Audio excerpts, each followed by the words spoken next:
Wouldn't it be great if you were looking at the Sistine Chapel to be able to say, hey, Mike, as in Michelangelo, what were you thinking when you painted that version of the creation? One of the great advantages of working with living artists over the last 40 years has been the opportunity to do just that. Today I've asked multi-talented artist Patrick O'Brien to spend a minute or two telling us what he was thinking as he painted each of the following 4 or 5 paintings. I hope you'll find it interesting and enjoyable. I've always been fascinated by New York City and the architecture. I like seeing pictures of the city back in those days when it was still a low-rise city, in those pre-elevator days. I remember last time I was in New York, I walked across the Brooklyn Bridge. I was sort of on the spot there on the right of this painting, looking down at this view, and it was just sort of amazing how much it's changed. It's really difficult to imagine what it used to look like. Over there on the left, behind that schooner, is where the South Street Seaport is today. That's the Fulton Fish Market and the Fulton Ferry there. So this painting is depicting the late 1880s when the Brooklyn Bridge is brand new. At that time, the towers of the Brooklyn Bridge towered over the city. In fact, they were the tallest structures in the country at that time.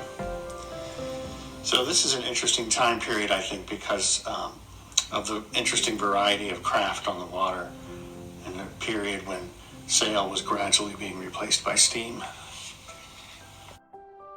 And if you look very closely down there on the bottom right, you can see an artist working on a painting.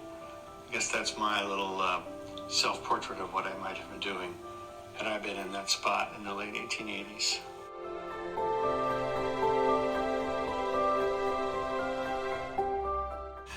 A couple of years ago, I sailed on the turnaround cruise of the USS Constitution, which is the historic ship that's still docked at the Navy Yard in Boston. Every so often, they take the ship out into the Boston Harbor and sail it around a bit. So we fired off a few cannons, and it was amazing how loud they are. We could hear it echoing off all the buildings of the city. And then I try to imagine what it must have been like in the old days to be down below on the gun deck when those cannons go off. In that enclosed space with all that incredibly loud noise and the smoke flying, splinters and the blood. I think they must have been tougher back then. I don't think modern people like us could take it. When I paint my battle scenes, I pay a lot of attention to the cannon flashes. I almost can't help but go pow, pow, like a little kid while I'm painting them.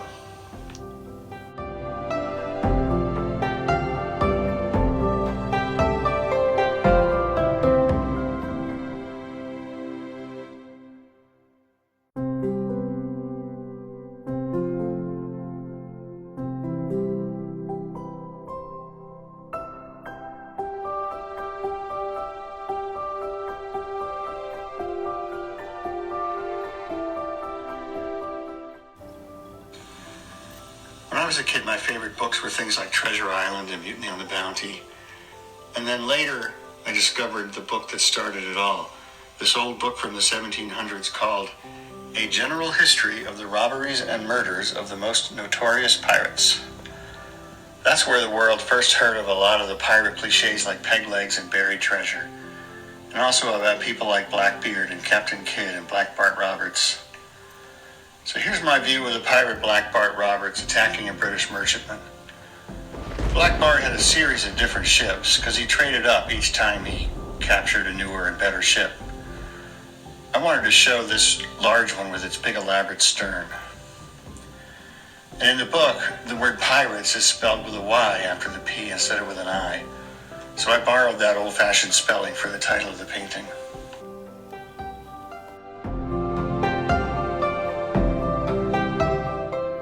Lots of people these days just call all sailing ships clipper ships. But actually clipper ships were a specific type.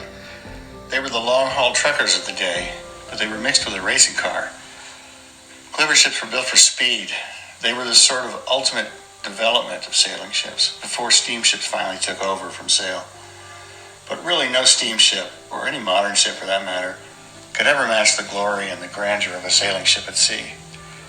That's what I was trying to capture with this painting of a clipper blasting through the waves. And don't be confused by the row of black squares on the hull. In those days, it was in style to paint fake, old-fashioned gun ports on the side. It was just for looks. There were no cannons on board.